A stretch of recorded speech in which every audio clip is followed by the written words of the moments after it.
Vous le connaissez? Il y a à peine un an, cet homme était en train de croupir dans une prison de Dakar. Et aujourd'hui, c'est devenu l'un des hommes les plus puissants du continent africain. Bassirou est né le 25 mars 1980 à Ndiaganiao, un petit village niché dans la région du Baol, au Sénégal.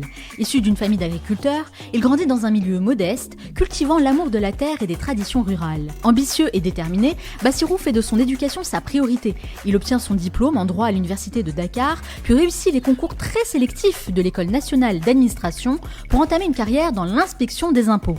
Et c'est à cette époque qu'il se lie d'amitié avec un homme qui va jouer un rôle déterminant dans sa vie, Ousmane Sonko. Leur complicité se transforme rapidement en une alliance politique solide. Ensemble, ils fondent le PASTEF, un parti de gauche connu pour être très critique vis-à-vis du gouvernement. Ousmane est le président de ce parti, Bassirou quant à lui en est le secrétaire général, mais ses prises de position audacieuses lui valent de gros ennuis.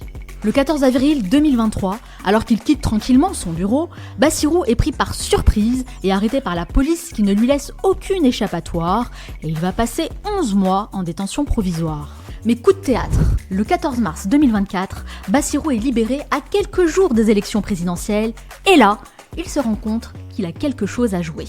Sans tarder, il lance une tournée à travers le pays avec pour slogan de campagne « Sénégal souverain, juste et prospère ». Ses paroles trouvent un écho puissant parmi le peuple sénégalais. Son combat contre la corruption et sa vision d'un Sénégal beaucoup plus fort répondent aux aspirations de la population et résonnent particulièrement avec la nouvelle génération. Et le 24 mars 2024, c'est le coup d'éclat. Bassirou Diomaye Faye entre dans l'histoire du Sénégal. Il est élu président avec 56% des voix face à 19 autres candidats. Le lendemain de son élection, alors qu'il fête ses 44 ans, il reçoit les clés du palais présidentiel. Je mesure le poids de la responsabilité et la gravité de la charge. Je garderai toujours à l'esprit les sacrifices consentis pour ne jamais vous décevoir.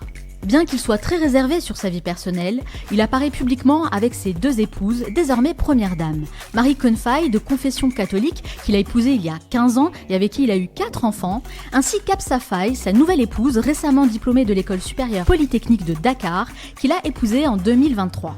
De confession musulmane, Bassirou accorde une grande importance à sa spiritualité, un pilier essentiel dans sa vie.